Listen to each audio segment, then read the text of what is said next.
핵심 주제는 놓치지 말되 지루하지 않게 간단 명료하게 이 세션을 진행했습니다.原문 발표는 절대로 20분을 넘지 않게끔 해주시고요. 토론자들도 한 8분 정도 넘지 않게 관리를 해주셨습니다. 아마 다 베테랑 위해서 시간 관리는 하시시고 있습니다. 그리고 우선 두 분이 발표를 하고 토론자는 내려와서 토론을 하는 그런 식으로 하겠습니다. 네, 우선 네, 교수님 발표. 반갑습니다. 지역균형발전정책 성찰과 윤석열 정부의 추진 방향이라고 잡았습니다.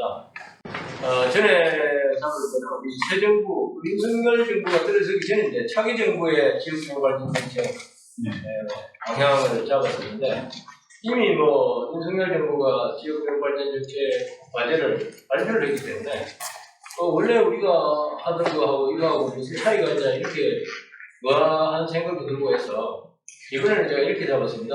윤석열 정부가 제시한 공약을 간단하게 살펴보고 이 공약대로 갔을 경우에 우리가 생각했던 거하고는 조금 좀 부족하지 않을까?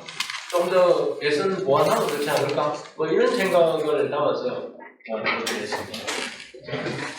공차는 현수 진단, 지역균형발전정책 성찰, 윤석열 정부의 추진 방향, 결론 순서로 말씀드리겠습니다. 주소입니다. 잘 아시는 바와 같이 대한민국이 엄청나게 지역적으로 이제 성장을 해왔는데 그 이면의 그늘을 보면은 수도권과 비수도권의 양극화가 심화되고 있다는 것이고 인구가 2021년 기준 50.4%고요. GRBP는 2020년 기준 52.6%입니다. 기업자 수는 50.5%, 백대기업 본사의 86%, 이런 것들이 수도권에 집중되어 있고요. 세계적으로 유례가 없죠. 근데 그의 이면에 또 지방은 보면은 저출산 고령화 청년 청의 대이동으로 인해서 89개가 소멸을 위험에 시달리고 있다. 이런 말씀입니다. 그래서 이 정책의 대전환이 필요한 시점이다. 그러니까 어떤 지금까지 지역균형발전 정책을 꾸준히 해왔는데 약효가 없다. 약효가 없고 계속 수도권으로 빨리 들어가고 있다. 2005년부터 2021년까지 한 160조 원 이상 쏟아붓죠. 벤처 기금을. 혁신도시 건설했습니다. 혁신도시 건설하고 세종시도 건설했는데요. 이 격차가 줄어들지 않습니다. 잠깐 좀 주춤했는데 지금까지 2020년 기준으로 세종시가 인구 및 GRDP 비중이 0.7% 들어갔습니다. 0.7%, 1%도 안 되는 수준입니다. 그러다 보니까 이게 세종시 건설이 수도권과 비수도 간의 균형 발전에 그런 기여를 못하고 있다. 말씀을 드릴 수 있습니다. 그래서 아까 김석현 위원장께서도 말씀하셨지만 분산, 분권, 이런 그냥 지역적인 추진으로 되지 않고 자립 능력을 갖춰야 된다.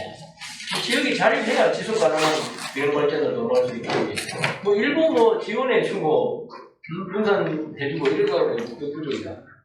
그래서 우리는 자립권을 설정하고 신산업, 수도의 부동간의 신산업 특화단지를 만들고 또 광역, 초광역 특별지방자치단지 만드는 수준이 아니고 지역이 자율적으로 행정 통합을 하겠다 그러면 중앙정부에는 권한도 내려주고 재정통제도 주고 산업 이런 것들도 충분히 규제도 완화시켜줘서 권역 전체가 특구로 작동하도록 해줘야 할 필요가 있다. 이런 이제 생각을 해봤습니다. 성찰도 이미 다 아는 내용이니까 건너뛰겠습니다. 3분 중심의 지역균형발전 추진으로서는 지금 해왔는데 거기서는 효과가 없다는 것. 지자체 단위 칸막이 재정 투자를 해왔는데 이것은 시너지 효과라든지 권역 전체 초강력 수준으로 자립 능력을 갖추는 한계가 있다는 거고요. 그 다음에 아까 시혜성 지원이 문제가 됐다고 그랬는데 이 시혜성 중심으로 지원을 해갖고 하드웨어 구축하는 데가 있습니다. 그 다음 지방분권도 사무이양, 주민자치 강화, 재정분권 이쪽으로 좀 일부 했습니다만 기대한 바 효과를 내지 못하고 있다. 이런 이야기입니다. 그래서 결과적으로 보면은 우리가 24시가 끝인데 25시로 향하고 있는 것이 아닌가. 자칫하면 이제 침몰 위험에 빠진다 이런 이야기를 말씀드릴 수 있겠습니다. 우리 그 국토를 거대한 배에 비유하면은 무게 중심이 한쪽에 너무 쏠려 있다. 그래서는 이게 망망대해, 세계화 시대의 대항해를 하는데 굉장히 위험스럽다는 거고요. 또 그러다 보니까 비수도권 지역 경제는 엄청 침체되고 있죠. 소멸 가소가 되고. 그래서 추진 방향을 한번 살펴봅니다. 윤석열 정부가 지역균형발전 공약을 목표는 어디에 살든 균등한 기회를 누리는 지방시대 이렇게 잡았습니다.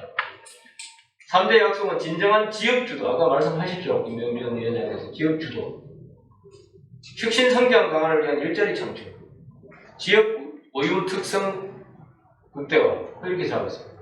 15대 국정과제와 76개의 실천과제를 제시했습니다. 76개까지는 제가 정리를 안 했습니다만, 요 15대 국정과제는 이렇게 지방 공권 강화, 재정력 강화, 지방 교육 이렇게 되어 있습니다. 제가 이걸 보면서 과연 우리가 생각했던 지역의 자립 기반을 강화하는 게 굉장히 중요한데, 윤석열 정부는 어떤 공약을 내셨느냐 보시면 지방자치단체 간 협력 기반을 강화시키겠다. 그리고 5개 초강력 지역정부 메가시티 설치하겠다. 그를 통해서 권한을 강화하겠다. 이런 이야기를 했어요. 분권 혁신 특구를 많이 이야기했습니다. 분권 혁신 특구를 조성해요. 자치단체 조합 등 자치단체 간 협력을 활성화하겠다. 그 다음에 지방자치단 관계 개선, 광역과 기초 간의 관계를 개선. 이런 걸 내시고 있습니다. 그래서 이제 우리 광주, 전남, 대구, 경북 연구할 때 생각했던 거하고 어떤 차이가 있고, 그걸 좀 보완하기 위해서는 어떤 수준이 좀 필요할까 이런 생각을 해봤습니다. 그래서 기본 전제는 이 자립 능력을 확보하는 데 있어서 특별지방자치단체가 이거 부족이다. 또 수도권하고 충청권, 강원권 이런 것들하고 대경권, 부울경권, 광주, 전남권 이쪽은 좀 특성이 다르다. 이런 걸 분명히 인식해야 된다. 그래서 이 권역을 아까 누가 분석 수준을 묻던데 광역권으로 할 것이냐, 시군구권으로 할 것이냐 뭐 이런 걸 물었는데 뭐 개인의 자유가 중요하다 이런 얼굴에 넘어가셨는데 어쨌든 균형 발전을 하려면은 초광역권으로 가야 됩니다. 이런 이제 말씀을 드리겠습니다. 그래서 자립권, 대구, 경북, 광주, 전남, 부울경 이런 3대 권역에 대해서는 뭔가 자립 능력을 강화시키는 쪽으로 정책 전환을 해야 되지 않나 이런 말씀을 드립니다. 그 다음에는 지역 성장과 일자리 창출이 굉장히 중요하지 않겠습니까? 지역을 일으키기 세우는 데 있어서는 이렇게 하는 데 있어서 윤석열 정부 공약을 보면은 신성장 산업 권역별 육성 지원, 대형 국책 사업을 통한 국토의 새로운 성장 거점 형성, 기업 기반 지역 혁신 생태계 조성 및 역동성 제고, 지방 투자 및 기업의 지방 이전 촉진 이렇게 되어 있습니다. 근데 우리가 생각할 때는 그냥 특화 산업, 신산업 육성한다.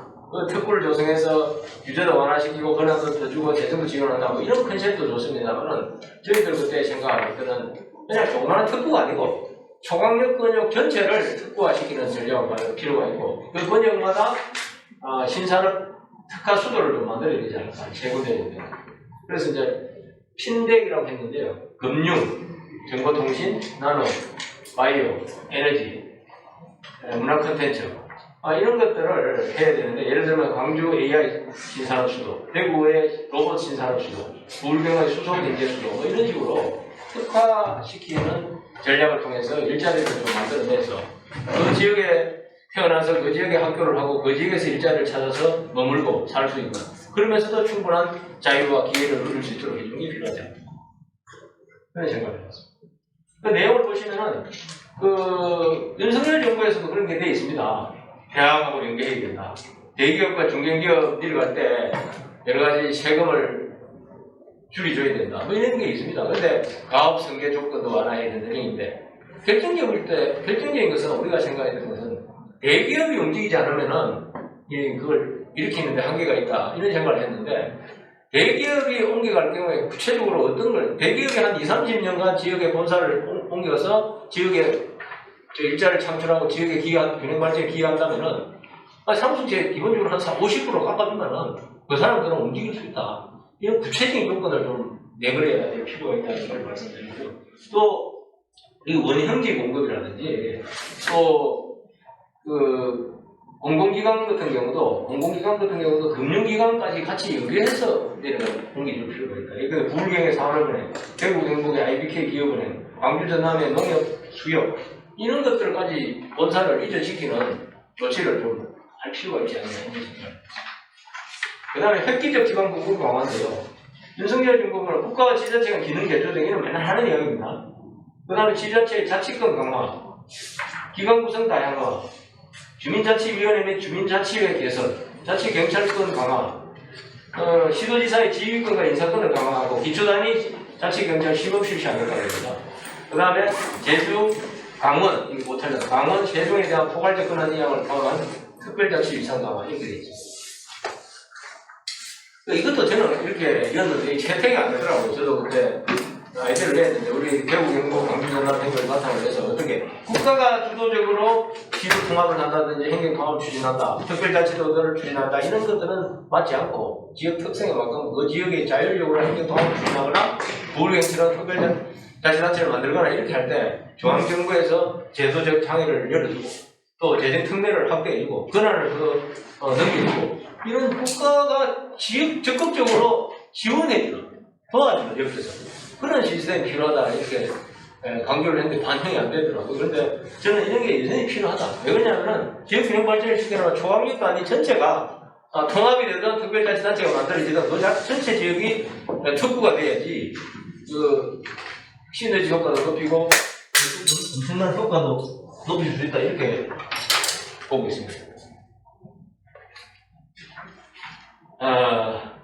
그래서 이제 우리가 주장하는 것은 이게 행정 통합할 때 추진해보면 참 이게 그 도청을 어디에 두느냐 또 이 양 지역 간의 그 쏠림 현상이라든지 지역 내 균형 발전을 어떻게 시키느냐 또 명칭을 어떻게 하느냐 이게 굉장히 그 고려할 요소가 많습니다. 그런데 지역이 공론화 과정을 거쳐서 지역이 자율적으로 논의를 진행하면은 그 지역 차원에서는 잘 이게 협의가 잘 될 수 있습니다. 그럼 중앙에서 필요한 것들은 전폭적으로 지원해주면 돼요. 근데 중앙에서 아무런 의사도 표현하지 않고 적극적인 의지를 보이지 않으면은 지역은 그냥 그 논의 좀 하다가 사그러듭니다.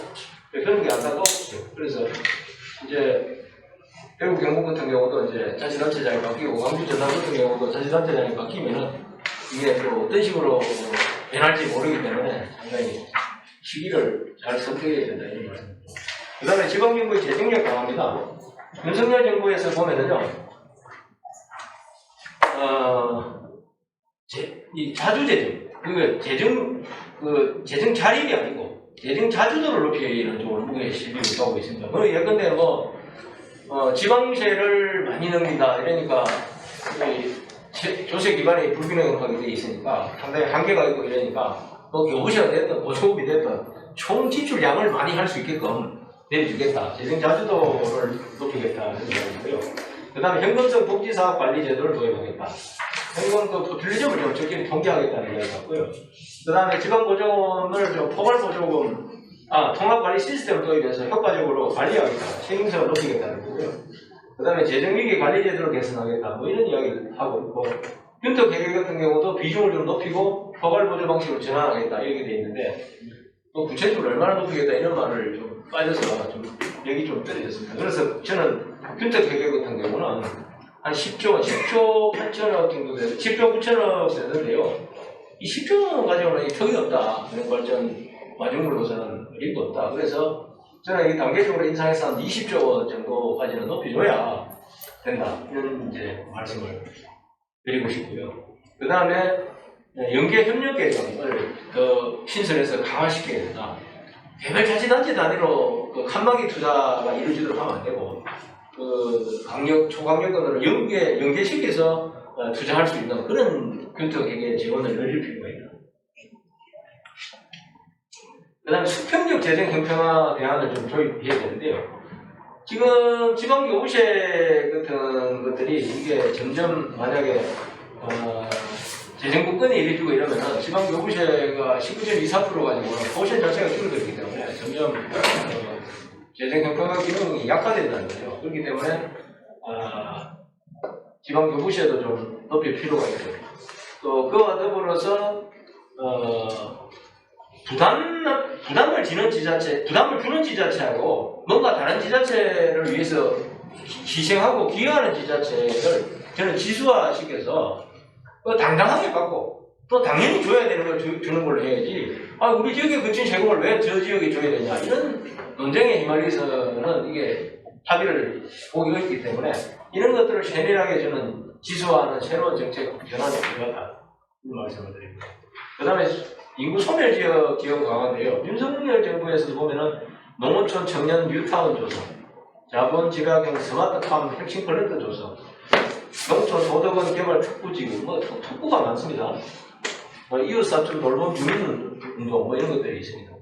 이것도 제가 조금 아쉬운 게요, 이렇게 봅니다. 소멸 위기 지역에 종합 대책을 좀 강구해야죠. 근데 솔직히 말씀드리면 이 중에서 스마트팜 지원 확대되어 있습니다. 5년간 10개소로 하겠다. 이거 갖고는 스마트팜 활성화도 안 되고요. 스마트팜이 그 농촌 지역의 소득 창출이나 일자리 창출을 기여를 못합니다. 그럼 어떤 정도로 해야 되느냐? 우리 89개 소멸 위험 지역으로 정했던 한 90개 아닙니까? 90개 같으면은 저게 1000평 정도 하면 한 8조 정도, 8억 정도 들어가고요. 그 다음에 한 2000평 정도 하면 15억 정도 들어가거든요, 이제 스마트팜이라는 게.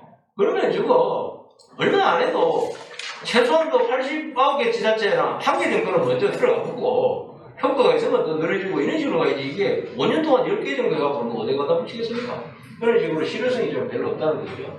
그 다음에 도시와 농촌, 저는 그 이중주 소지 인정인 게 반드시 필요하다. 4도 3촌, 5도 2촌이든 그 듀얼 라이프 인정해서 개인이 이제 선택하면 되거든. 나는 도시 지역 3일, 4일 거주하고 농촌 지역에 3일 거주하니까 그 비율에 맞게 세금을 내겠다. 나는 특구권도 그 비율에 맞게끔 특구권 행사하겠다. 전산을 시키면 요새는 어려운 일도 아닙니다. 복잡하다고, 옛날에 복잡하다고 재택이 안 됐다는데 복잡한 일도 아닌데 그런 걸 해야만이 상생할 수 있는 그런 구조가 생기지 않을까 인식을 했고요. 그 다음에 소멸위기 지역 재정 지원도 지금 소멸 대응기금 1조 원입니다. 1조 원. 1조 원 가지고 89개 지자체 심사를 해서 차등 지급하겠다는 거거든요. 그건 뭐 얼마 되지도 않습니다. 솔직히 그거 해봤자 정책적인 그 성과가 기대 안 되기 때문에 최소한도 이것도 한 5조 원 정도 올려야 괜찮냐. 돈이 들어가는 거죠. 결론적으로 말씀드리면 정책 대전환이 필요하다. 잘 아시는 바와 같이 헌법이 다 묻고 있습니다. 아까 뭐 특구 해갖고 뭐 권한 주고 특별자치단체 권한 주고 재원 주고 한다 그래도 이게 결국에 헌법에 의해서 발목이 다 잡힙니다. 획기적으로 생각하기 어렵다. 그래서 뭐 자유 가치가 헌법이 잘 보장되어 있으니까 헌법 뭐 안 고쳐도 된다 이런 생각을 가지고 계신 분인데 이 지방 분권과 지역 균형 발전을 위해서도 반드시 헌법이 좀 개헌이 필요하다는 거고요. 결론적으로 제가 말씀드리면 우리나라 지역균형 발전의 시계는 25시를 향해 가고 있다. 째깍째깍 움직이고 있다. 어디에 살든 균등한 기회를 누리는 지방시대를 내걸고 있는데 그걸 하려면 정책이 전환할 필요가 있다. 정책의 대전환은 개헌으로 완성된다. 이런 말씀을 드리면서 오늘 제 말씀을 마치겠습니다. 감사합니다. 네, 우리 경북대 하예수 교수님 발표 잘 들으셨죠? 18분 걸렸습니다. 네, 고생하셨습니다. 감사합니다. 네, 결국 제도적으로는 헌법을 풀어줘야 정책이 실현될 것이라는 의미, 또 공정부가 강력한 의지를 좀 수치로 보여줬으면 좋겠다는 말씀을 해주셨습니다. 네, 고생하셨습니다. 전남대 이영철 교수님 두 번째 주제 발표해 주십시오. 네, 고생하셨습니다. 네, 전남대학교 이영철 교수입니다. 15분이네요. 지난번 발표에 그 차기 정부의 분야별 핵심 정책 그랬는데 제목만 새 정부의 분야별 핵심 정책으로 바꿨습니다. 이렇게 해도 별로 죄송스럽게 생각하지 않는 게 지금 하예수 교수님께서 발표하셨듯이 새 정부에서 발표한 게 크게 바뀐 게 없다라고 전반적인 틀에서는 같기 때문에 저희 제안은 아직도 유효하다 이런 면에서 그대로 해도 상관없다라는 생각이 들고요. 아까 김병준 위원장님께서 전반적인 뜻을 이 정부는 다를 것이다. 그런데 노무현 정부에서 회의를 몇 번을 했고 문재인 정부 몇 번 했는데 이번에는 훨씬 더 하겠다라고 하는 생각에 좀 희망을 가지고 이제까지 나와 있는 과제라든지 정책 메뉴에서는 큰 차이가 없지만 발전 방향과 접근법에 대해서 달리 말씀하셨기 때문에 기대를 가지고 이 안을 얘기를 하겠습니다. 여기서는 이제 하혜석 교수님이 전반적으로 설명해 주신 것의 분야별 핵심 정책입니다. 세 부분을 나눠서 설명드리겠습니다. 중에서도 이제 정책적으로 딱 짚히는 것 중심으로 말씀드리겠습니다.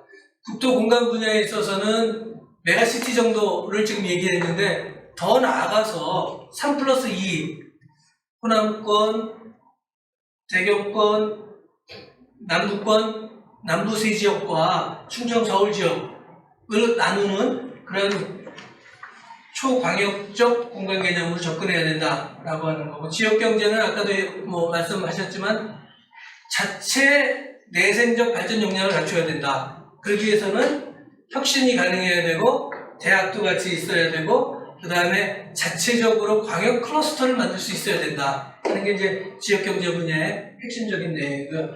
자치분권 이건 쭉 해왔고 사실은 많이 해왔는데 이제 광역 수준에서 어떻게 할 것이냐, 그 다음에 그 더 적은 수준에서 그 작은 단위에서는 어떻게 할 것이냐 하는 게 문제가 되겠습니다. 그래서 국토 분야는 그래서 보시는 바와 같이 호남권, 동남권, 대경권이 각각 하나로 뭉쳐서 힘을 합치지 않으면 현재 인구 소멸, 지방 소멸, 인구 감소, 중앙 수도권 집중하는데 이게 이미 문제의 징후를 보인 지가 70년대 시작해서 2000년 들어서 상당히 나빠졌고 지난 10년 동안에 굉장히 악화가 되어 있음에도 불구하고 별다른 정책을 내지 않았고 현재와 같은 방법으로 지금 현 정부가 내세운 정도로 가지고서는 극복하기 힘들다. 대안은 3+2다 라고 말씀드릴 수 있고요. 이 3+2는 각각의 중심에 광주나 대구 같은 경우에는 신성장 산업의 혁신을 가지고 있는 어떤 것이 중심이 되어야 되고 광주도 신성장 산업의 어떤 산업 분야의 핵심을 가질 수 있는 신산업 성장 수도여야 되고 거기에 대한 신산업 성장 수도 특별법 차원의 별도의 방안이 만들어져야 될 것이다 라고 하는 생각입니다. 그래서 1급 중심이었다면 다핵 네트워크 번역 체계를 마련해야 되겠다. 그래서 특히 광주 같은 경우에 지금 새롭게 모빌리티를 얘기를 하고 그 광주형 글로벌 광주 모터스를 만들어 놨는데 이게 당분간은 의미가 있겠지만 모빌리티 시대가 전기차로 되고 하늘을 나는 어반 모빌리티가 될 경우에 현재의 자동차 산업이 AI와 로봇하고 연결되지 않는다면 광주 이 새로운 자동차 산업이 영향을 미치는 것은 제한적일 수밖에 없다는 거죠. 그래서 3+2이면서 이 3이 각각의 신산업 중심의 수도가 되지 않으면 안 되겠다라고 하는 거죠. 그래서 대경권은 예컨대 로봇 산업 수도, 광주권은 호남권은 에너지 산업이든지 AI 산업이든지 해서 그게 핵심이 되고 그 다음에 거기서부터 수도권으로 연결되든지 부울경으로 연결되든지 자체적인 성장 동력을 가진 한 중심이 되지 않는다면 이 비수도권이 살 길은 없다 라고 보는 겁니다. 그래서 국가 전략산업단지를 구성을 위한 특별법을 통해서 키워나가지 않으면 계속해서 수도권으로 빨려 들어가는 그 현상을 막을 길이 없다. 그 다음에 이제 혁신을 위해서 명문대학과 명문학과라고 하는 것을 같이 가야 되죠. 지금 이 통합이 문제가 된 가장 큰 이유 중에 하나는 동남권이 그동안에 중대 장산업으로 잘 나가고 있었는데 이게 더 이상 대한민국에서 경쟁력이 없어지면서 부산대 친구들이 전부 서울로 가기 시작한 거죠. 판교로 가기 시작한 겁니다. 여기에 대응하는 정책이 있지 않으면 지방은 살 길이 없다라는 거. 그것 중에 하나가 지방의 명문대학을 만들어야 하는 거죠. 그리고 대기업이 인센티브를 제공해서 끌어들이자 하는 건데, 제 생각은 뭐 대기업, 기존의 대기업을 가져오는 게 아니라 새로운 산업, 매몰 비용에 크게 관여 없는 산업을 지방에 만드는 특별법을 통해서 새로운 산업단지를 만들어야 된다. 그게 말하자면 이제 넥스트 판교가 되는 거죠. 지금 젊은 친구들이 4차 산업시대에 판교 인하구는 안 간다는 거 아닙니까? 왜냐하면 거기에만 미래가 가능한 일자리가 있기 때문에 이것을 호남에도 만들고 부산에도 만들고 대구에도 만들지 않으면 불균형은 해소가 될 수 없다. 그 다음에 뭐 중치관리 기능이 추가 분산도 필요하겠고요. 지역경제 분야, 이걸 이제 다시 또 풀어서 얘기를 한다면 그 권역 내에서 인재 혁신 기반의 내생적 지역경제 발전, 이게 있지 않으면 안 되겠죠. 그래서 산업혁신이 되어야 되고, 당연히 앞날이 있는 일자리들이 있어야 됩니다. 판교 안 가도 돼, 광주에 있어도 돼, 대구에 있어도 돼. 이것이 가능하지 않으면 균형 발전은 어느 정도는 뭐 어느 정도의 자금을 투여하고 기업을 끌어들여서 어느 정도 수도권으로 빨려 들어가는 현상을 댐을 건설해서 막을 수 있겠지만 오래 가지는 못할 것이라는 거죠. 그래서 경쟁력을 통한 자립형 지역 경제가 형성되어야 된다. 그래서 아까 얘기했던 지역 혁신 역량 확충, 생태계 확신, 이 지역과학기술 생태계가 있어야 되는 거죠. 아까 김병준 위원장님도 얘기했지만 지역의 우수한 인재들이 이제는 다 수도권으로 가버리기 때문에 지역의 인재들을 어떻게 그쪽에서 만들어낼 것이냐. 또 다른 지역의 인재들이 여기에 미래가 있다라고 해서 지역에 올 수 있게끔 하기 위해서는 광역 단위의 지역 혁신 역량을 확충하는 지역 혁신 생태계가 만들어져야 된다.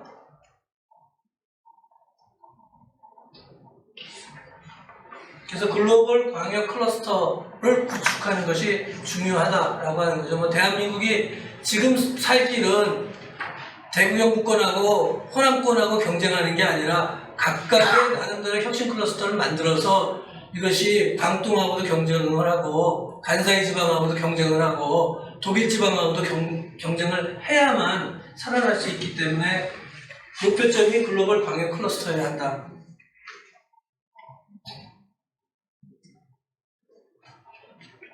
그래서 뭐 구체적으로 여러 가지 연구개발이나 창조적 혁신, 경쟁력 강화, R&D, 시스템 혁신 이런 것들이 같이 세부적으로 마련되어야 한다라는 거고요.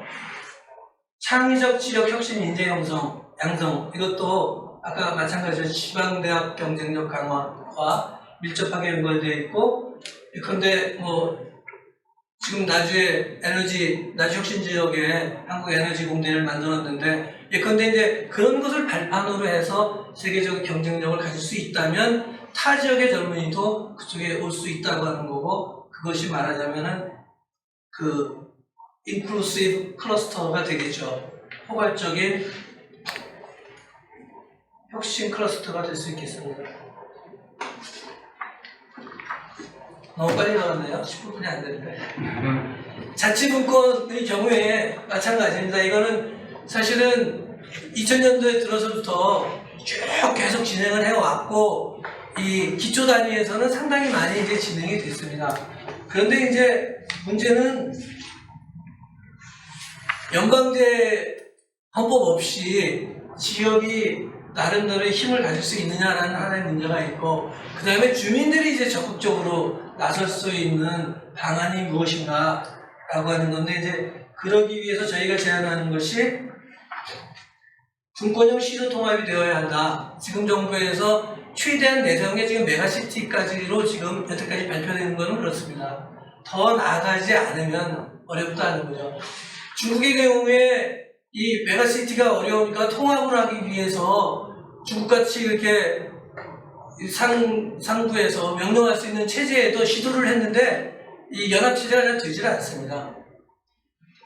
아까 우리 하예수 교수님 말씀드린 것처럼 뭐 어디다가 새로운 도청을 만들 거냐, 시청을 만들 거냐, 이런 문제에 지역 간의 이해관계가 걸리면은 연합체제는 지속되기 쉽지 않다. 문제 부딪힐 수밖에 없다. 결국은 광역 통합으로 나아가는 것이 맞다라고 하는 거고, 구체적인 안을 만약에 얘기한다면 지방분권법에 지금 어떻게 되어 있냐면은 지방자치단체의 통합이란 지방자치법 제2조 1항 2호에서 정한 지방자치단체 중에서 여기 2호라고 하는 것이 시군구를 말하는 겁니다. 1호가 광역자치단체 및 특별자치시를 얘기를 하고 있기 때문에 제2호라는 말을 빼버리면 지방분권법의 요 조항 하나만 바꿔도 시도통합, 광역 시도통합의 법적 근거가 됩니다. 그래서 지금 이미 위기의 징후가 아니라 위기에 우리가 직면하고 있다면 이 제2호만 삭제를 해서 광역 시도통합의 길을 법적으로 열어놓으면 행정적인 실험을 할 수 있는 길을 만들어낼 거고, 그게 이제 지난번에 대구광역시에서도 특별법을 통해서 하려고 했던, 또 광주 전남도 그 방향으로 가려고 했던 그것을 이 규정 하나만 갖고도 바꿔낼 수 있다라고 생각이 들고요. 그 다음에 위치한 중에 이 빨간 거하고 이거 누르는 거를 좀 행안부 중심의 네트워크 형태의 정책 가버넌스 구축을 얘기를 했는데, 지역부총리제를 신설하여서 지역부총리가 지역 발전에 관한 권한을 갖게 하는 것이 어떻겠는가 하는 것이 저희 제안입니다. 다음에 뭐 지역협력 개정 신설이라든지 아까 얘기했던 특별 개정 같은 거는 현재 금액이 너무 적다라고 하는 것을 보완하는 방법이죠. 그래서 지역부총리제를 신설함으로써 다음과 같은 역할을 부여한다면 훨씬 더 지역 균형에 탄력을 받을 수 있으리라 이렇게 봅니다. 이상 마치겠습니다. 네, 고생하셨습니다. 40년 이상 경민해온 주제에 또 더 좋은 아이디어를 붙여가지고 말씀을 해주시니까 좀 고생하셨습니다. 토론자들 앞으로 나오셔가지고 일단 경북대 하예수 교수님하고 전남대 이영철 교수님 두 분 그거를 드렸습니다. 토론은 모두 지정 토론은 4분인데 국토연구원 명예연구위원이신 원영석 전남대학교 나주몽 교수님, 안녕하십니까. 광주전남연구원 선임연구위원이신 오병기 박사님 나오셨습니다. 대구경북연구원의 이영철 연구위원님 나오셨습니다. 많은 정부에서 이 메시지가 들어갈 수 있는 집약적인 토론을 드리고 한 8분씩만 드릴 테니까요. 그걸 줄여주시면 저는 더 고맙고요. 우선 차례대로 그냥 권영섭 우리 연구위원님부터 말씀해 주시면 8분입니다. 네, 안녕하십니까. 국토연구원 명예연구위원 권영섭입니다. 하교수님하고 이영철 교수님 잘 들었습니다. 먼저 하교수님 발표자리에서 그동안의 지역균형발전 정책을 전환할 필요가 있다, 이렇게 공감하고요. 또한 약효가 없는 정책이 반복됐다. 근데 사실은 세종시라든지 혁신도시 에 2012년에서 한 17년까지는 효과가 있었단 말이죠. 근데 그러면은 우리가 다시 수도권 인구가 50%를 넘어서게 된 게 왜 그러냐? 그 이후에 추가 따르는 정책이 있었으면 그러지 않았을 거다. 우리가 실패했다. 저는 그걸 가장 큰 지적사항으로 좀 하고 싶어요. 추가 조치가 있었어야겠다. 그럼 그 추가 조치는 뭐냐?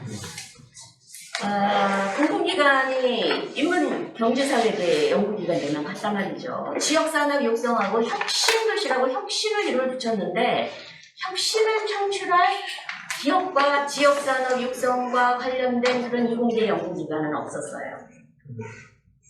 앞으로도 마찬가지입니다. 앞으로도 이런 이공계 연구 인력이 없이는 지역의 혁신 클러스터 형성되기 어렵고 신성장 산업을 육성하기 어려워요. 그럼 누가 할 거냐? 젊은이들은 발표하셨듯이 판교 이남으로는 안 가고 지방에 있던 그 뭐 한화 연구소라든지 뭐 연구소들도 다 판교로 다 올라왔는데 어떻게 할 거냐? 그거에 대한 대책이 있어야 된다 그런 생각이 들고요. 두 번째 이제 정책 전환에서 분산에서 자립으로 여기도 상당히 동감을 하는데 저는 그 자립으로 가는 과정이 문제다. 자립으로 가는 과정에서 지금 현재로는 너무 취약하기 때문에 보완을 한 다음에 가야 된다. 순서도 상당히 중요하다. 정책에 그런 생각이 듭니다. 이따가 순서와 관련해서는 다른 사례로 좀 말씀을 드릴 거니까 좀 넘어가겠습니다. 저는 그 정책을 그동안 우리가 큰 정책을 버려놓고 추진하면서 디테일에 상당히 약했다. 악마는 뭐 디테일이라고 뭐 얘기를 하잖아요. 그 뭐가 약했냐. 우리가 공공기관 이전하면서 그거 다 공감해갖고 했지만 저출산을 촉발했다. 저는 이렇게 얘기를 하고 싶어요. 2015년부터 출산율이 낮아졌잖아요. 특히나 더 낮아졌잖아요. 가임기에 있는 그런 공공기관 종사자들이 이전하다 보니까 한 사람은 낮으로 가고 한 사람은 전주로 가고 갔단 말이죠. 한 사람은 진주로 가고 뭐 전주로 가고 이런 식이었어요. 부부가 그렇게 떨어졌는데 어떻게 출산이라고 육아를 합니까? 디테일을 챙기지 못했다. 그래서 그 당시에 보고서에는 뭐까지 있었냐? 육아휴직을 하든지 한 사람이 휴직하고 그 다음에 그 휴직한 뒤에는 어떤 조치까지 그런 것까지 다 있었는데 그런 거는 다 이렇게 배제가 됐다. 정책이 디테일이어야 된다. 그런 얘기를 하고 싶고요. 어쨌든 저출산을 촉발했다. 그리고 지금의 정책에서도 또 결혼조차 지금은 막는 요인이 있어요. 그게 뭐냐면 우리가 1가구 2주택 중과세 하다 보니까 둘 다 경제활동을 해서 5년, 10년 주택도 분양받았어. 결혼하려고 그러니까 1가구 2주택 중과세 받아. 그러면은 결혼을 늦추잖아요. 결혼을 안 해요. 결혼하는 사람은 혼인신고를 안 하더라고요. 혼인신고 안 하면 출산을 못 합니다. 그리고 겨우 어쩌다가 출산을 하게 되면 그때 신고를 하고 정상적인 그런 부부들도 1가구 2주택인 사람들이 이혼을 해요. 60, 70대들. 이혼 많이 늘었다 그랬죠? 괜히 는 게 아니거든요. 저는 제도가 말하자면 도로, 고속도로다. 여기 통행을 원활하게 하려면 이 제도를 제대로 만들어야 된다. 그런 얘기를 하고 싶어요. 주택 문제 해결하려고 불균형을 촉진하고 저출산을 촉진한다. 이렇게 돼버린 거거든요. 이게 같이 균형 발전이라든지 인구 문제는 종합예술이라고 생각해요. 종합적으로 생각해야지 주택 문제 해결하려고 하다 보니까 오히려 저출산을 촉진하고 불균형을 촉진했다. 이런 생각이 듭니다. 그래서 정책 전의 핵심 내용이 자립권 설정, 뭐 신성장산업 특화 수도 뭐 이런 거 외에도 지금 현재 다른 분야에서 벌어지고 있는 그런 제도적인 문제를 좀 해결해야 된다. 특히 교육, 산업, 주택 이것이 불균형을 촉진하는 가장 대표적인 거다. 교육 문제 하나만 갖고도 균형 발전할 수 있는 그런 거리가 있다 이렇게 봅니다. 뭐 대학만 되는 게 아니에요. 초, 중, 고 자립형 사립고등학교 폐지하려고 하니까 지방으로 가려던 흐름이 다 끊기고 강남으로 가고 주택가격 촉발하고 이렇게 됐지 않습니까? 그러니까 우리가 정책을 하나 할 때 이 종합적인 차원에서 생각을 해서 좀 해야 된다 이렇게 얘기하고 싶어요. 그 다음에 또 하나는 목표인데요. 지역균형 발전의 목표. 우리가 너무나 목표가 다 커요. 문재인 정부에서도 전국 어디 살든 뭐 이렇게 해가지고 골고루 잘 사는 윤석열 정부에서도 목표를 어디에 살든 균등한 기회 5년 내에 가능할까요? 조금 요거를 톤다운하면 어떻게 할까? 어느 권역에 살든 그렇게 하면 되지 않을까요? 어느 권역에 살든 권역 간의 균형을 이루겠다. 그거는 그래도 5년 동안 좀 어떻게 기반을 토대를 바꿀 수 있지 않을까 그런 생각이 듭니다. 그러니까 초광역 단위의 역학적 균형을 이루겠다. 지금 초광역 단위잖아요. 대구, 경북권, 원암권, 충청권, 수도권, 또 충청권 이렇게 해서 대경권 5개 권역 간의 역학적 권역. 왜? 중심에 대도시가 있고 주변까지 묶어서 초광역 단위에 이들 간의 역학적 균형을 이루겠다. 이거 정도만 목표로 삼아도 그리고 그걸 달성하기 위해 정책을 그거 중심으로 바꾸면 충분히 가능하다. 이런 생각이 듭니다. 그리고 또 하나는 우리가 그동안 공공기관 지방 이전, 행정기관 지방 이전 하면서 어떻게 보면은 잘한 정책인데 그것만 갖고는 좀 취약했다. 아까 말씀드렸고, 그게 반강제적이었다라고 하면 이제는 자발적으로 인구가 좀 이동할 수 있게 좀 해줬으면 좋겠다. 이런 생각이 듭니다. 자발적 이동을 통해서 균형 발전되도록 충분히 가능하다. 어떻게? 아까도 제도 말씀을 드렸는데 이런 제도만 잘 갖추면은 해놓으면은 지방으로 가는 흐름이 있어요. 귀농, 귀역, 귀촌이 1년에 한 50만 명씩 간단 말이죠. 이런 흐름들 그들한테 뭘 해줘야 되냐? 나 서울에 있는 집 안 팔고 갈 거야. 근데 지방에 내려가서는 연단위 지금 농촌에서는 집을 사고 싶어. 그럼 일가구 주택 연단위에서는 중과세를 면제를 해주고 뭐 보유세, 양도세, 각 단계별로 취득세, 그 세금 문제를 그런 차원에서 한번 고민을 해야 되겠죠. 그 다음에 의료 분야. 지금 이동하려는 베이비 부모들이 가장 지방으로 꺼리는 이유 중에 하나가 일가구 주택 그 문제도 있지만 또 하나 문제가 의료입니다. 의료. 그런데 지금 우리가 코로나19를 경험했잖아요. 그러니까 코로나19 그걸 계기로 우리가 제도를 바꾸면 이들이 의료 걱정 안 할 것 같다. 뭐냐? 원격 의료. 우리가 그거 할래당 못했잖아요. 지금 사실 일부 실험을 해요. 신안군에서 광주년남대병원하고 같이 하고 있죠. 물론 그거는 개인이 하는 것이 아니라 보건소를 통해서 하지만 원격 의료 이걸 테스트를 하고 있으니 이 원격 의료 시스템을 도입하고 공공의료 이거를 강화해야 이 지방으로 향하는 흐름이 저는 원활하게 간다. 그 다음에 아까 학 교수님께서 말씀하셨듯이 관계인구 이중주소제뿐만 아니라 관계인구를 좀 확충하는 방안. 그래서 다차제도, 러시아의 다차제도 같은 주말농장 제도 있잖아요. 그런 거를 활성화해서 농사노촌을 왔다 갔다 하다 보면은 거기에 좋으면 이제 거기에 정착하는 귀농이 좀 바로 할 사람도 있지만 중간 단계를 거칠 그런 자발적 이주하려는 그런 흐름도 좀 해야 되겠다. 그다음에 한 가지만 더 말씀드릴게요. 연계협력 개정인데요. 이거는 이 연계협력 개정을 제가 2012년부터 사실은 주장을 했는데 이게 이제 시군 간의 연계도 되고 시도 간의 연계도 됩니다. 그런데 최근에 이 메가시티와 관련해서 메가시티 리전이죠. 메가시티 정책이라고 하면 안 될 것 같아요.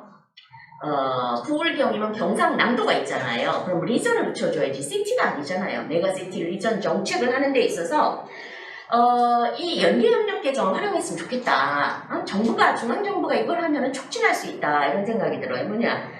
이 연계협력 개정을 신설을 해갖고 초광역 정부가 집행을 하는 거예요. 이 연계협력 부분. 사실 그렇잖아요. 초광역이 연계협력된 거잖아. 부울경 세 개의 광역자치단체의 그간에 관련된 것만 아니잖아요. 도로교통이라든지 산업이라든지 경계를 넘는 방제라든지 의료라든지 이런 부분을 한 거잖아요.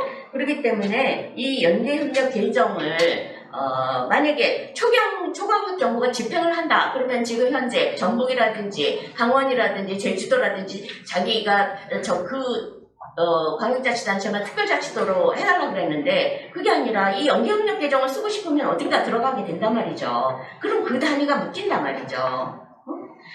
정부가 이렇게 좀 유도하는 방향도 있을 수 있다.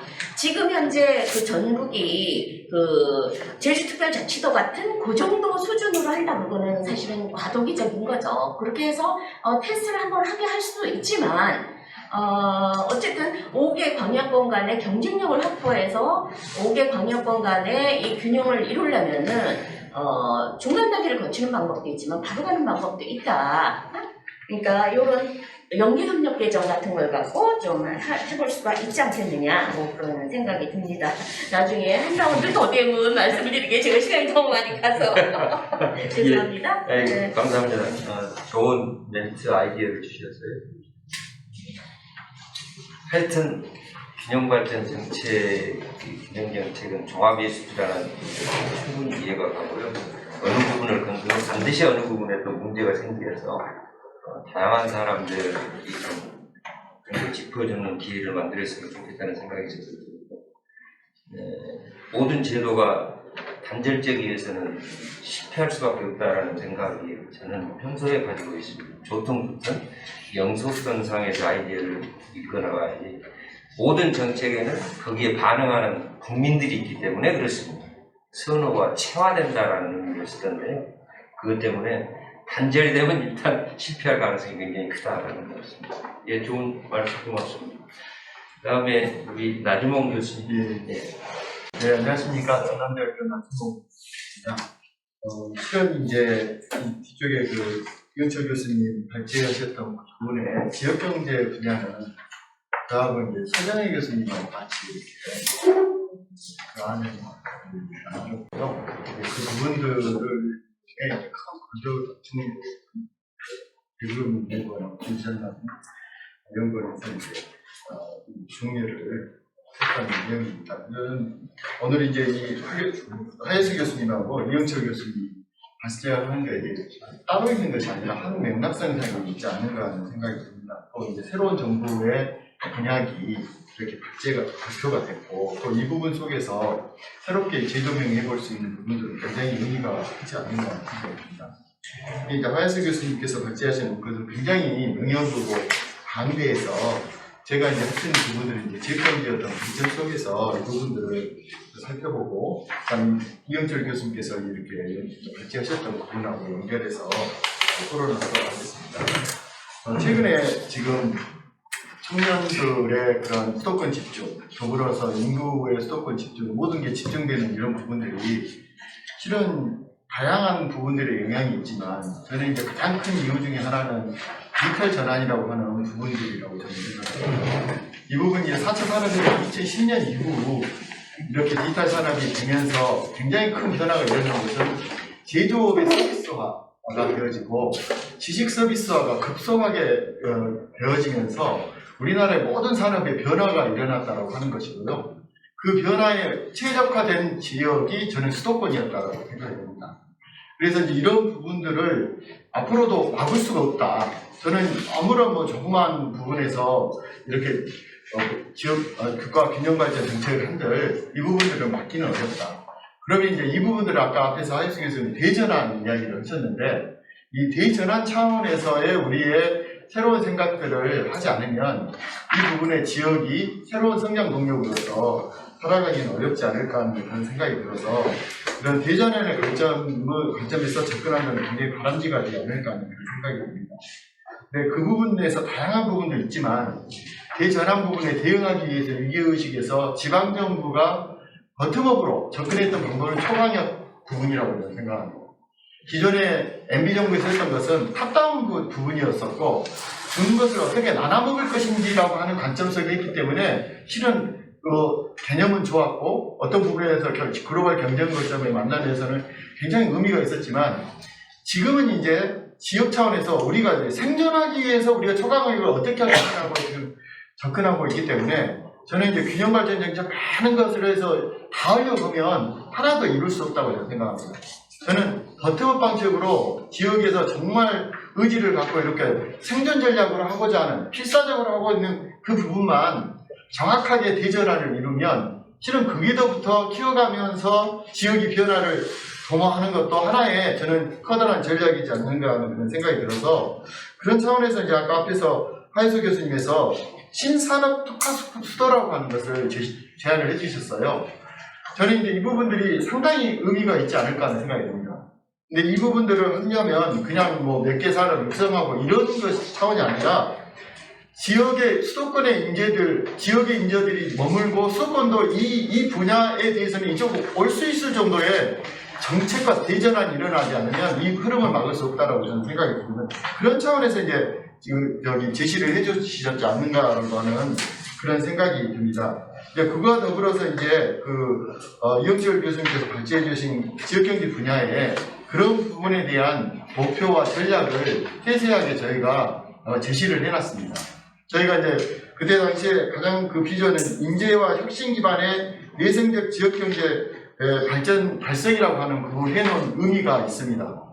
왜냐하면 지금까지는 많이 아시겠지만은 테크노파크라고 하는 것들을 지역에 만들어서 R&D 중심으로 해서 과학기술이랄지 이런 걸 중소기업에 영향을 제고시키고 이 부분을 하기 위해서 여러 가지 해왔었고 그 부분에서 어느 정도 지금 성과를 달성을 하고 있습니다. 실은.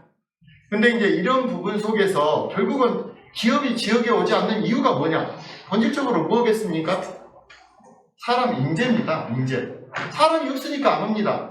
그래서 그 사람이 없으면 인재가 안 오는데 이 구조를 놔두고 다른 것을 한들 어떤 부분이 변화가 있겠느냐.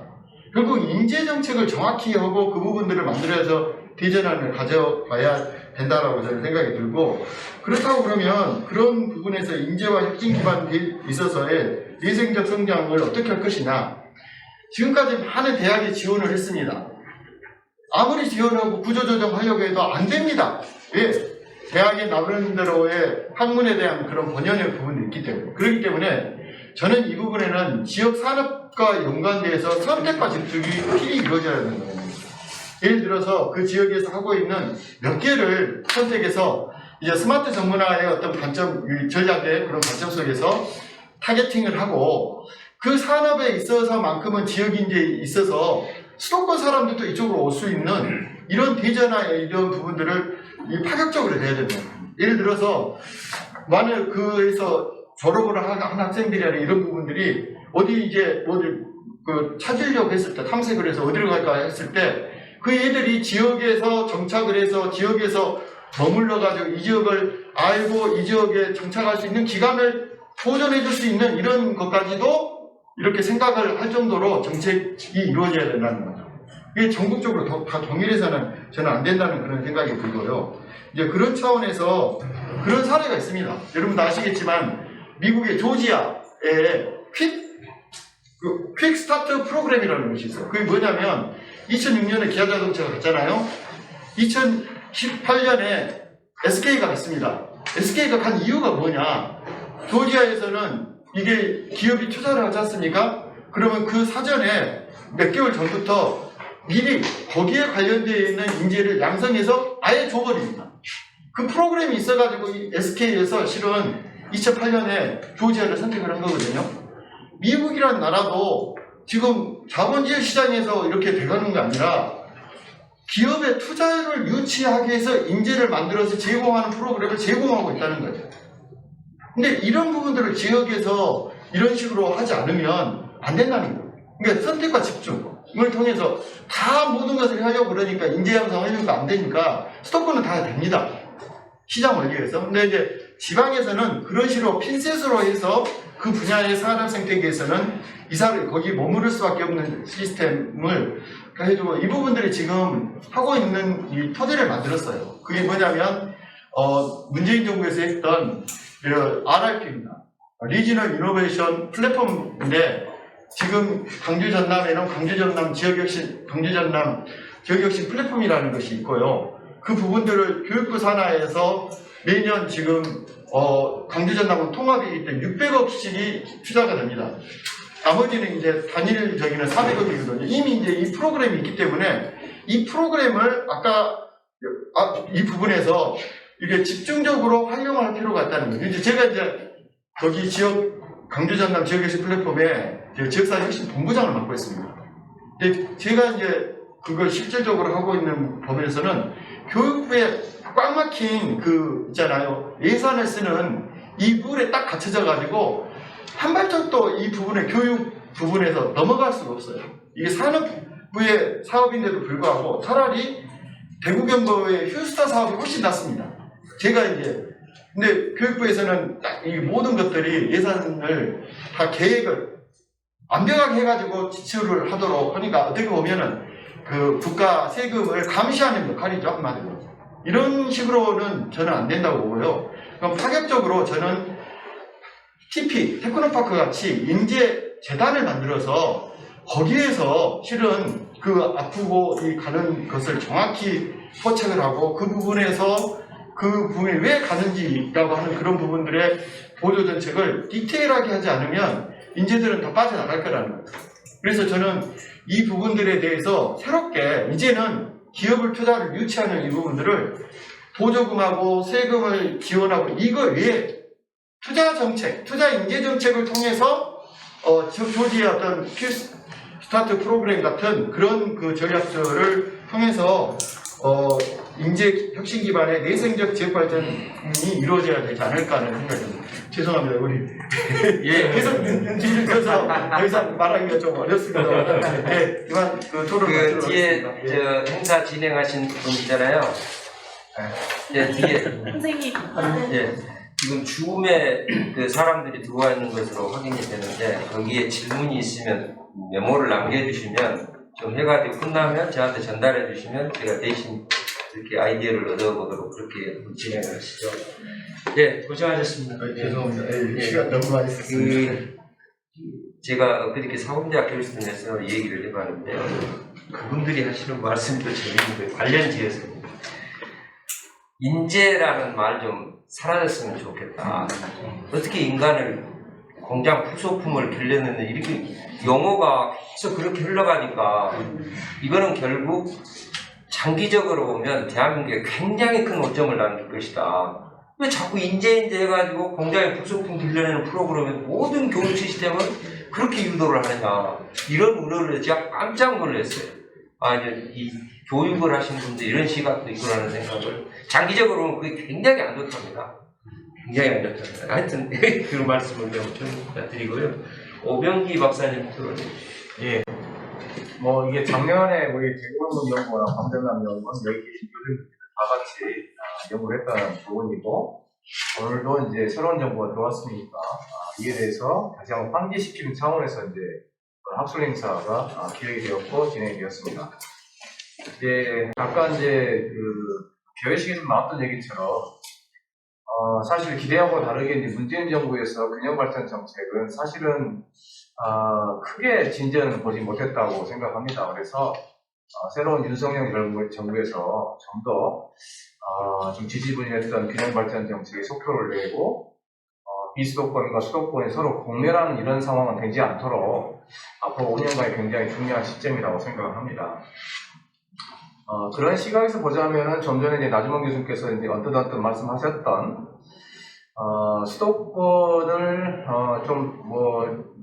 이렇게 얘기하면 좀 그런데 포섭하는 전략도 우리가 보여야 되지 않을까. 수도권과 같이 가는 전략.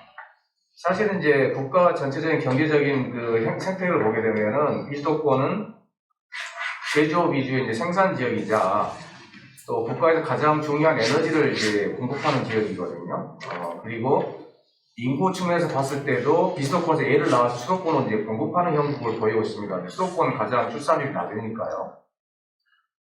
반면에 수도권은 이제 서비스 산업과 이제 고급 부가치 산업, 고부가치 산업들이 집중되어 있는 지역이고, 그리고 이제 소비 지역의 특성을 가장 많이 가지고 있어서 사실 비수도권과 수도권은 경제적으로 굉장히 긴밀하게 연결되어 있고, 수도권 입장에서는 지금 비수도권의 이런 균형 발전 정책에 대한 강한 목소리들이 불편하게 느껴질 수도 있고, 그 부분에 대해서는 본인들이 내 일 아니다 이렇게 생각할 수도 있는데, 실질적으로 그렇지가 않다는 것을 우리 수도권에 계신 여러 이제 그 오피니언 리더들뿐만 아니라 시민들에게도 이것들은 지속적으로 좀 홍보랄까, 교육할까 이런 게 좀 필요하다고 생각을 합니다.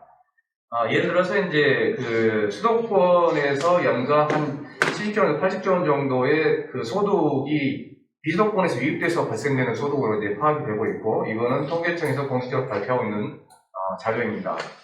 몇 년 전까지만 해도 이게 이제 발표가 안 돼서 계산을 통해서 이제 이렇게 이제 좀 저희들도 그 제시를 하고 있는데, 여기에 대해서는 대표적으로 이제 지금 퇴임하셨습니다는 오건대학교 박경 교수님께서 지속적으로 문제제기를 했던 부분입니다. 비수도권에서 창출된 소득의 100조 원 가까운 금액은 수도권으로 이렇게 유출되고 있는 상황인데 이에 대한 전혀 고려가 없이 예를 들어 지방 서비스세가 배분될 때도 그런 부분이 있다는 것.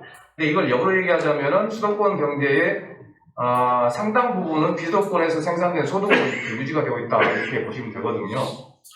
그런 측면에서는 수도권도 오히려 비수도권에 재정적으로 투자를 하거나 또는 이제 연구개발 입장에서도 이제 그 거대 그 과학기술 시설들 같은 경우는 수도권에 입지할 수가 없기 때문에 본인들이 스스로 나서서 먼저 비수도권에 먼저 이걸 넣자라고 얘기를 하고 오늘 이 자리도 지금 제 광준남연구원에 있는 이 박사나 대구연구원의 박사가 아니고 서울연구원 박사가 여기 앉아 있고 경기연구원 박사가 여기 앉아서 그런 얘기를 해야 되는 거라고 저는 생각을 합니다. 예, 그렇게 돼야 되지 앞으로 아마 균형발전 정책이 훨씬 더 속도를 낼 수 있다고 생각하고요. 두 번째로는 이제 제도 개선 측면입니다. 이거는 계속해서 얘기를 하고 있는 부분인데 국가가 국비 투입을 할 때 이제 타당성 조사를 합니다. 예비 타당성 조사부터 시작을 해서요.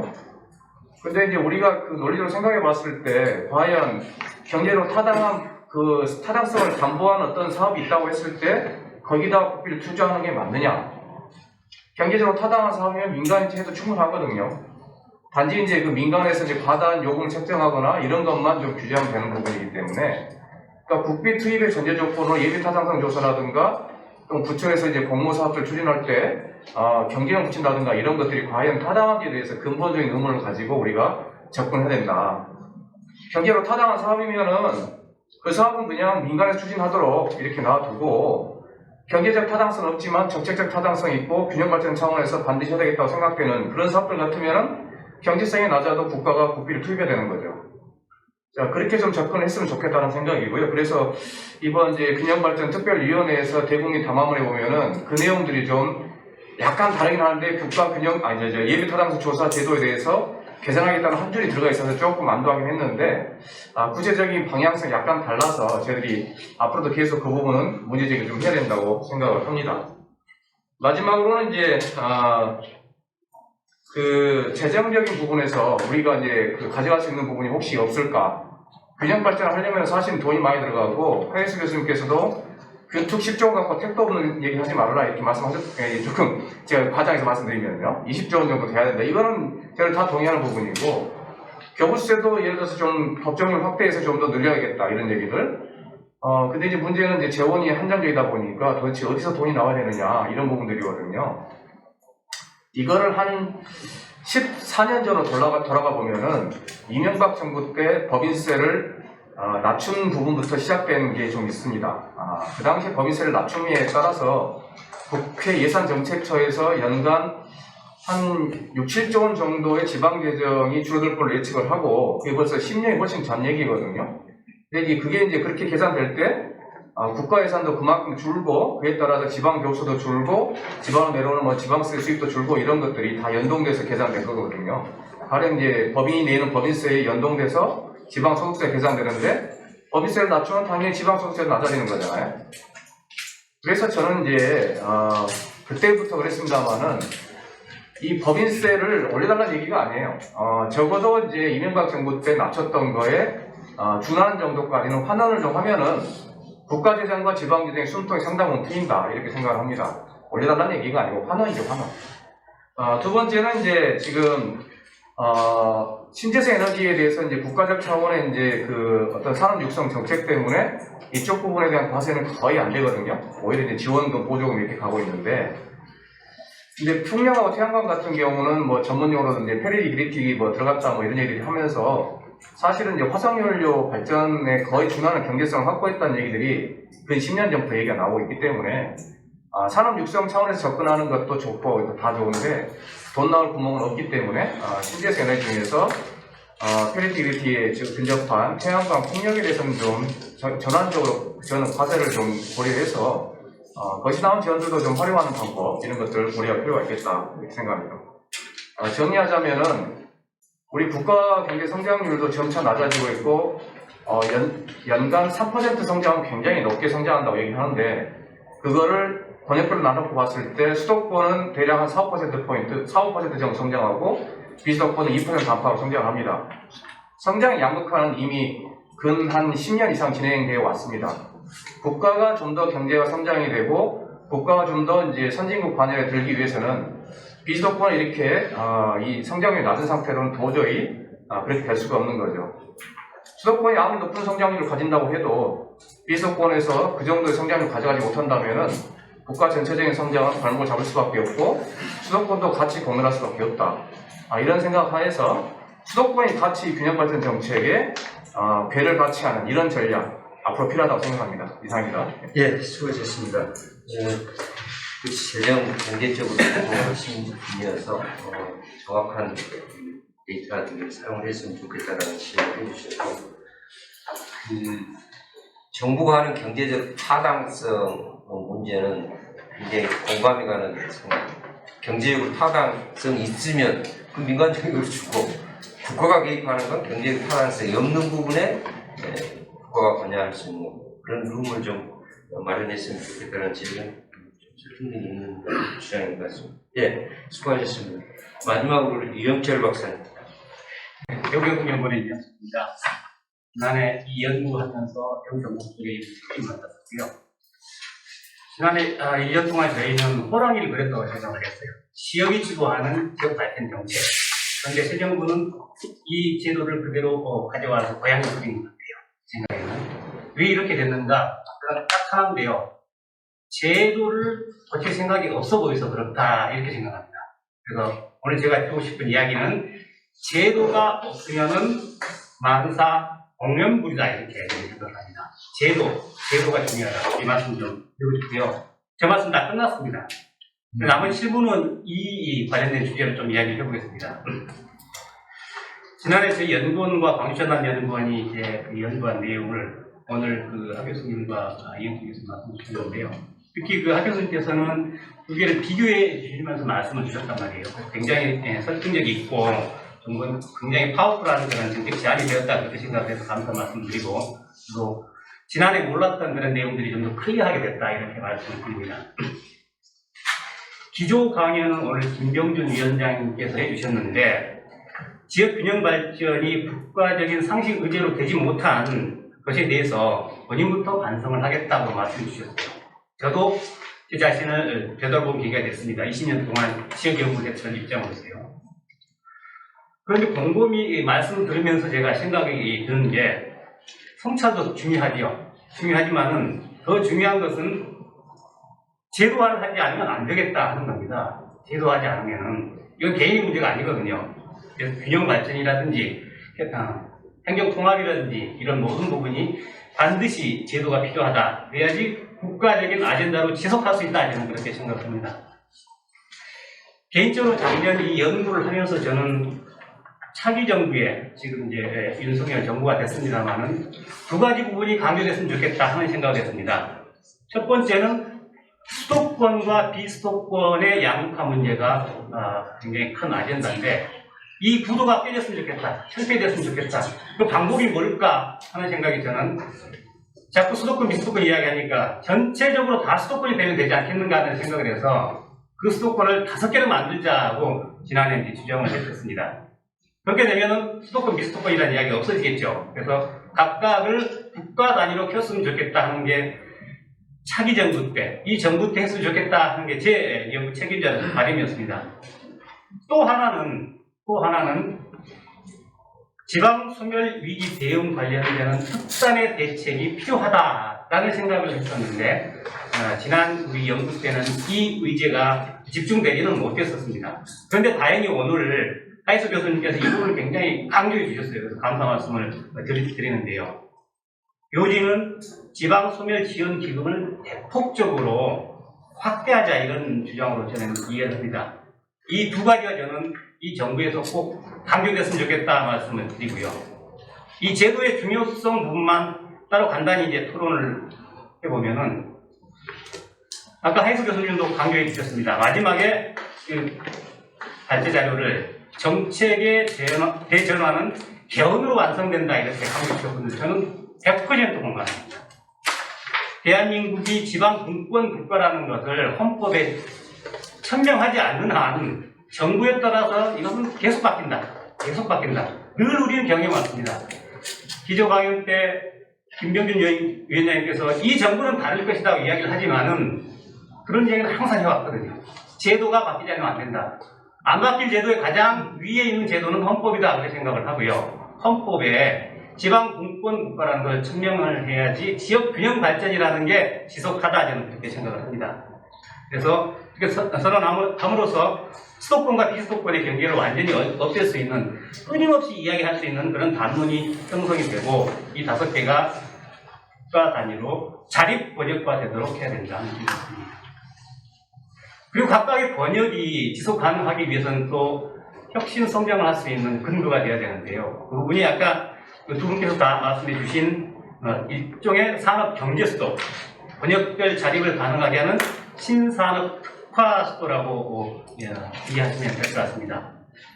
이 내용도 여러 가지의 규제 완화 부분들이 있지만은 저는 가장 중요한 게 마찬가지로 제도라고 생각합니다. 그래서 지역의 5개 번역의 혁신 성장이 가능할 수 있도록 신산업 특화 수도 건설을 위한 특별법을 반드시 만들어야 되겠다.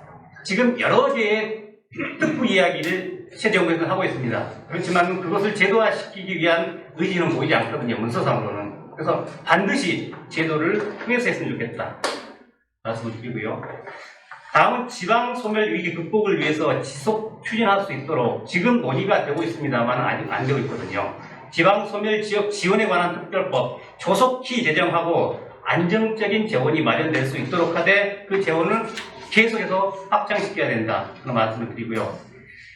지금 행정안전부에서 지방 소멸 대응 기금 관련되는 전국적인 계획서를 지금 수집하고 있는 상태고 5월 말에 지금 대출될 그런 예정이 있습니다. 그런데 제가 중앙위원 컨설팅으로 다니면서 느낌이 10년 동안에 10조의 예산을 붓는데 2개월 동안의 계획서를 제출하세요 이렇게 되어 있습니다. 이거 말이 안 되거든요.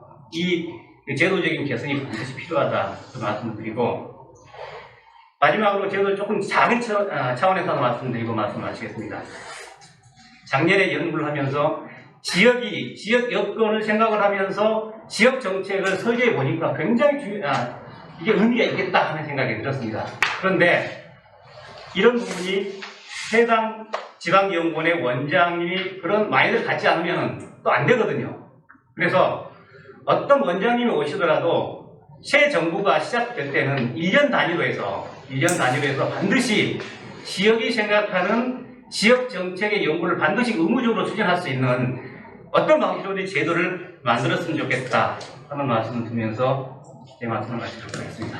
예, 수고하셨습니다. 지역에서 오래 지역을 연구하다 보면 격한 마음까지 겹쳐가지고 좀 강하게 의사 표현을 해 주셨습니다. 그렇지만 굉장히 중요한 부분이다라는 말씀을 사실 저도 공감을 합니다. 정말 제도화가 좀 새 정부에서는 됐으면 좋겠다라는 생각이고, 지방 소멸 대응 기금도 좀 아까 우리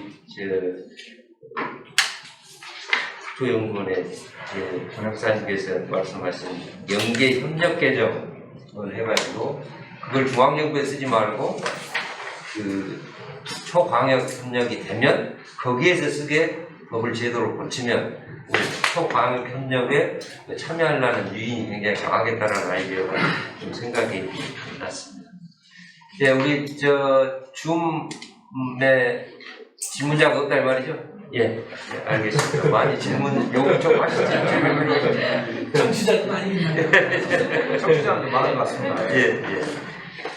그 지금 대전환, 아까 김병준 위원장님께서도 대전환 용어를 썼는데, 우리가 1900년도 초에 1990년도 뒤에 대전환이라는 학자들이 얘기를 할 때 인간 사회가 그냥 공동체가 불쌍한 사람들 지원해 주는 것이 아니고, 이게 이제 자유주의 시장이 들어오면서 인간 노동력을 시장에 내다 파는 시대로 대전환이 됐다. 그때부터 이제 복지국가 논쟁이 시작되기 시작했는데, 그런 그 대전환의 내용이 무엇이냐에 대해서 우리가 좀 고민을 해야 될 시대가 됐다. 그냥 정치적인 용어로 대전환 말고 대전환의 콘텐츠가 뭐냐 지금 사회에 이 문제를 좀 조명을 했으면 쓰겠다라는 생각을 언뜻 그때 그 강의를 들으면서 생각을 했는데, 저는 뭐 다 아는 얘기입니다만 이제 다양성과 불평등의 핵심 주제는 있다. 이제 다양성과 불평등 이 문제를 모든 국가, 특히 우리나라가 어떻게 해석하고 대응할 것이냐 문제가 아마 대전환에 대응하는 굉장히 중요한 포인트다. 이 다양성과 불평등 문제를 정책적으로 어떻게 소화할 것이냐 문제를 좀 크게 고민을 했으면 하는 생각을 들어봤습니다. 오늘 이 강유전남 연구원하고 조경국 연구원이 새 정부에 들어와서 지역 균형 발전 정책, 결국 요는 그런 것 같습니다. 대한민국 사회가 지속 가능하려면 균형 발전 정책을 놓치면 지속 가능하지 않는다라는 데 다 공감을 하고, 그 구체적인 전략들이 조금 제도화로서 좀 정착이 됐으면 좋겠고, 이왕 하실 바에 좀 강하게 크게 했으면 좋겠다라는 주문이었던 것 같습니다. 아까 그 데이터 불균형에 관한 또는 불평등에 관한 데이터 활용도 말씀을 하셨는데, 문재인 정부 후반기에 통계개발원에서 그런 시스템을 구축을 해가지고 아마 국세청에도 각 부처로 데이터를 제공하는 것이 시행이 된다라는 걸 제가 알고 있거든요. 그러면 이 국세청이 개인정보하고 충돌 때문에 그게 잘 안 됐었는데, 이게 데이터가 공유가 되면 아까 조도부 교수님이 말씀하신 지역 간의 불균형 문제가 데이터화되고 사회화되고 하는데 굉장히 크게 역할을 할 것이다라는 생각을, 근데 지금은 굉장히 추상적인 용어로 불균형 문제를 했는데, 데이터가 백업이 되면서 이 불균형 문제가 대한민국 사회를 어떻게 그 문제를 재양산하는 메커니즘으로 가는가, 이런 것들에 대한 연구들이 많이 나오면 우리나라 사회도 좀 많이 변화되는 강력한 무기가 되지 않을까라는 그런 생각을 해봅니다. 혹시 플로어에서 오늘 토론 그리고 질문을 하실 거 있으면 질문 받겠습니다. 없으시면 제가 좀. 네. 아까 시도지사님. 시도지사의 관계입니다. 오늘 두 분 얘기가 지난번에도 한번 저도 채택을 받고 오늘 이제 직접 들으니까 좀 더 생각하고 한데요. 기본적으로 아까 김용전 위원장께서 말씀하셨지만 지난 20여 년 동안 큰 흐름은 유지되는데 별 진전이 없다는 게 가장 큰 문제인 것 같습니다. 그래서 최근에 그때도 그랬고 한 20년 동안 지역주도, 아까도 이제 그 얘기가 가장 중요했다고 생각을 하거든요. 지역주도 이거를 오해를 하면 내버려둔다는 것도 있는데, 그러면 지역주도를 위해서는 저는 이제 제도화가 필요하고 제도 개선이 필요하다는 거죠.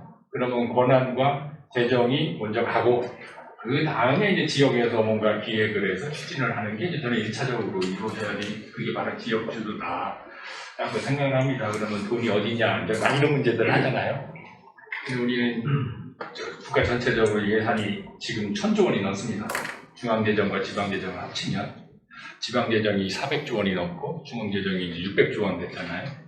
그러면 요걸 이제 누가 어떻게 얼마만큼 쓸 거냐를 이제 조정을 하면 저는 된다고 봅니다. 그래서 한번 이제 질문 겸 말씀을 드리는 건데, 이 분권과 균형이 같이 가기 위해서는 물론 지방재정이 이제 많이 확충이 돼야 되는 거죠. 그 중에서도 자주재원이 될 것이냐, 자체재원이 될 것이냐, 아니면 보조금이 될 것이냐. 그럼 이제 분권이 간다면은 저는 이제 자체재원, 그러니까 지방세, 그 다음에 이제 자주재원이라고 우리가 부르는 지방세 더하기 교부세, 그 다음에 이제 그것도 안 되면 이제 보조금, 이렇게 돼 있잖아요. 그래서 이 1,000조 원 중에 지방이 쓰는 돈이 최종적으로 이제 재정 사용액이라고 하는 게 우리 한 600조 원 됩니다. 그러니까 60% 정도를 지방이 최종 사용을 하거든요. 그래서 200조 원 정도가 교부세와 교부금, 교육재정교부금이죠. 그 다음에 100조 원 정도가 보조금으로 이제 중앙에서 지방으로 이전되는 재원이거든요. 이 재원을 이제 좀 특히 보조금 부분을 줄여주는 게 저희는 좋겠다라는 저의 생각이거든요. 그러면 아까 이제 그 하혜수 교수님도 비슷한 말씀하셨고 이영철 교수님도 아예 그냥 그 균특회계를 조금 늘렸으면 좋겠다고 하시는데, 먼저 이 세와 교부세보다도 먼저 말씀하신 것처럼 느껴져요. 그 균특회계는 보조금이거든요. 그리고 지금 10조 원까지 올라온 것도 수도권의 GTX 같은 예산이 균특회계에 들어와가지고 이게 10조 원이 돼버린 이게 착시 효과를 유발하거든요. 그래서 균특회계가 중요한 게 아니고 저는 그냥 오히려 지방으로 세와 교부세와 보조금 이게 3세계가 맞게 가서 서로 맞는 정도로 좀 잘 쓸 수 있는 여력을 주고 거기에 맞는 기획을 지방에서 했으면 좋겠다. 이게 이제 제 생각이고 거기에다 이제 질문은 아까 이제 저희들도 다 반성을 해야 된다고 보는데 예를 들면 혁신생태계 지방 대학들이 지역에 있는 대학들이 죄송합니다 여기 다 이제 그 번역에 있는 대학들을 도대체 이 지경이 되기까지 지방의 대학들은 왜 조지아에서는 했는데 킥스타트 했는데 우리는 못했을까? 이런 반성을 하고 계신지 그러면 앞으로는 그런 쪽으로 좀 지역 대학이 좀 역할을 하실 선생님들도 그걸 좀 하셔야 된다는 거죠. 이거를 지역에서 해야지 중앙에서 하세요라고 말을 하면 안 될 겁니다. 교육부 절대 안 될 겁니다. 그래서 지역에서 이제 그런 것들을 좀 하시는 게 그러니까 정책 제안을 할 때 우리가 이거 할 때는 다 달라라고 하시는 게 좋지. 니네가 해라 중앙에다 대고 중앙에서 해라라고 하는 거는 별로 좀 적절하지 않지 않나 이런 생각이 듭니다. 예. 아니 고맙습니다. 그 마지막에 관련돼서 제가 체험을 하는 것이 있어서요. 제가 남궁 총장님이 국립대학 평가를 하는데 단장을 하셔서 제가 그 위원으로 들어가서 제가 건의한 것이 있었어요. 지방대학을 개혁을 하려면 지방대학 사무국장을 거기서 파견하지 마시오. 이번에 문재인 죄송합니다. 윤석열 정부가 그 안이 들어가 있는 것 같더라고요. 근데 잠깐 나와요. 그 뒤로부터 교육부하고 저하고 악연이 시작됐죠. 일체 초청한다면 좀 이상하겠지만 제 접근을 못했었죠. 절대 안 됩니다. 그래서 지방대학 총장님들이 사무국장을 통해서 교육부에 로비를 할 수밖에 없는 구조이기 때문에 절대 안 돼요. 저는 지방대학을 뼈저리게 느끼고 그래 내가 그 건의를 그때 했는데 그 뒤로부터 좀 악연이 시작돼가지고 그럼 총장이 할 수 있어요. 할 수 있어요. 그 고리만 끊어주면 물론 돈이 와야 되겠지만 노력을 하면 이렇게 커뮤니케이션이 단절이 된다는 말씀을 제가 했던 대신으로 해도 될 것 같아서 제가 드렸습니다. 또 다른 분, 박 회장님. 네, 우리 저는 뭐 우리 학원님하고 이 교수님 그 강의는 못 들었습니다. 못 들었는데 또 작년에 한번 같이 했던 기억이 있고 이래서 이건 좀 다른 얘기인데요. 저도 이제 한 20, 30년 동안 지역 균형 발전 하다 보니까 요즘 제가 이제 아까 성찰 말씀하시는데 큰 반성을 하는 게 균특 회계가 거의 한 10조씩 해가지고 2004년부터 지금 했으니까 뭐 한 18년 정도, 200조 이렇게 투입됐거든요. 근데 이제 가만히 생각해보니까 아까 예산 말씀하시는데 원래 예산이 607조잖아요. 우리가 607.7조인데 이 균특 회계 이 10조도 중요하지만은 나머지 600조 가까이 혹은 590조 도대체 이거 어떻게 쓰는지 이거 균형 발전 뭐 영향 평가라든지 뭐 인지라든지 이런 게 상당히 중요하겠다. 지금 이제 와서 이제 그런 생각이 들더라고요. 이 사실은 600조 중에 10조는 뭐 60분의 1밖에 안 되잖아요. 그런 생각 하나 들었었고, 그 다음에 그 이제 방법은 뭐 어떻게 해야 될지 모르겠는데요.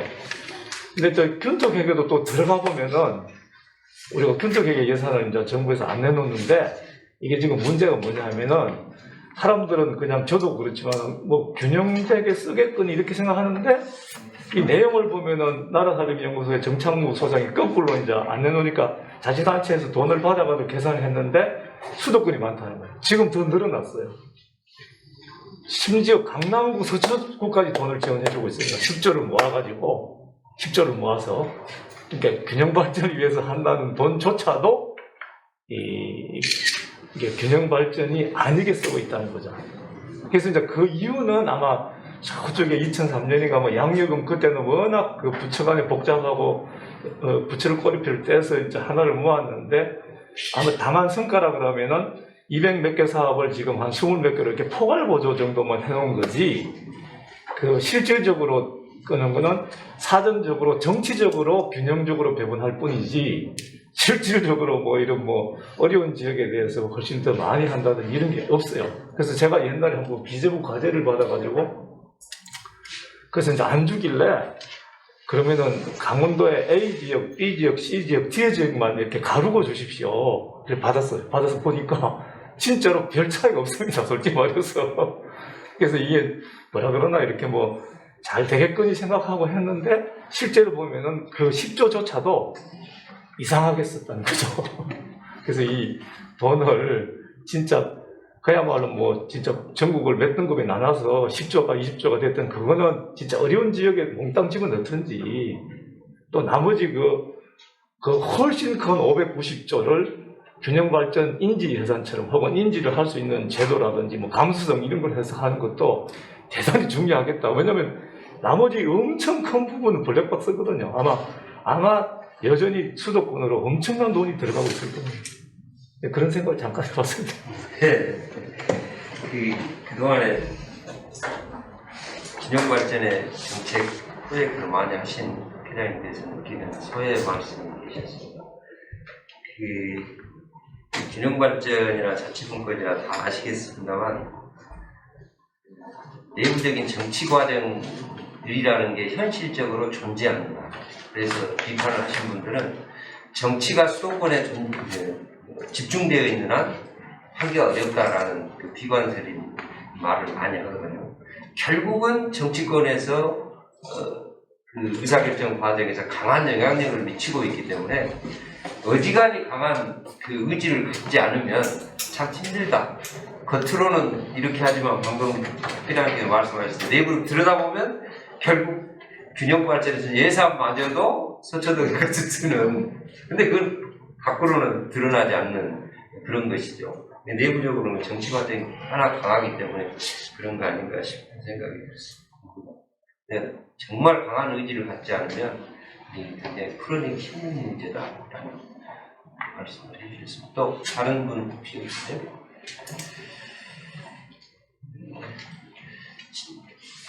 좋습니다. 네. 그리고 수미 박사님. 예, 제가 이쪽에 대해서 공부를 한 지는 얼마 안 됐지만 제가 그동안 느꼈던 점을 말씀을 드리면 뭐 소광역 발전 전략이라던가 이런 것들이 사실 지역에서 먼저 이제 의제를 도출을 하고 이끌어내서 바텀업 방식으로 진행이 되고 있다는 점에서 의미가 있는 것 같은데요. 최근에 그 의사결정의 경향을 좀 보면은 오히려 다시 탑다운 방식으로 좀 진행이 되고 있는 게 아닌가라는 생각을 좀 했습니다.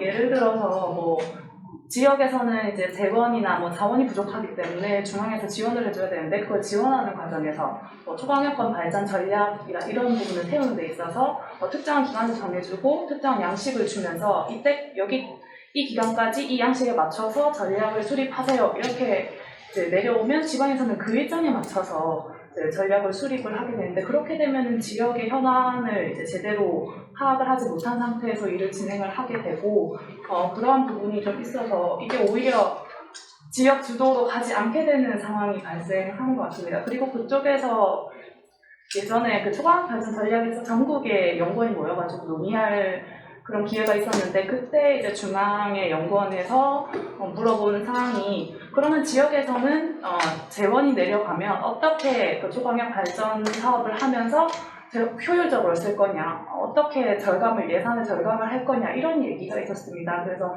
이게 여전히 중앙에서는 효율성, 경제적 타당성을 기준으로 뭐 지역 문제를 접근하고 있구나라는 생각을 해서 아까 전에 이제 박사님들과 교수님들께서 말씀하시는 것처럼 경제적인 타당성보다는 정책적인 타당성이라던가 균형발전의 원래 취지에 맞는 재정적인 지원이라던가 이런 게 좀 필요하지 않을까 하는 생각을 좀 했습니다. 감사합니다. 예, 우리가 말한 그런 경제 논리 때문에 항상 기재부하고 충돌되는 것이고요. 그 경험담을 한번 말씀드렸는데 그다음 관련지어서 제가 전남발전연구원에 박사라고 처음 들어갔거든요. 그때 이제 광양만큼 광역개발계획 책임을 맡았었는데 그게 순천에서 이웃으로 가는 그 도로 국도 17호선 8차선 확장 계획을 올렸어요. 당시에 건설부 수송과장님하고 대판 싸움을 했는데 그 광역개발개혁 계획을 짠 근거가 지역균형개발 및 어쩌고저쩌고 한참 긴 법률이에요. 그런데 이제 건규 수송과장님이 하시는 말씀이 틀렸다는 얘기가 아니에요. 틀렸다는 얘기. 아니 수도권의 교통량이 엄청 심한 도로가 지금 급한데 거기가 무슨 도로가 수도권만 그렇게 급하냐. 국가 예산 우선순위는 거리 가야 된다. 라는 식의 말씀을 하셔서 제가 그때 답한 것이. 지금 이 계획이 어떤 법률에 의해서 시작된지 아십니까? 과장님의 말이 틀렸다는 얘기가 아니라 이 법률은 지역 균형 개발 및 지방 중소기업 어쩌고저쩌고 긴 법률인데 지역 균형 개발을 해야 한다라는 입법자들의 의지에 의해서 나온 법률이다.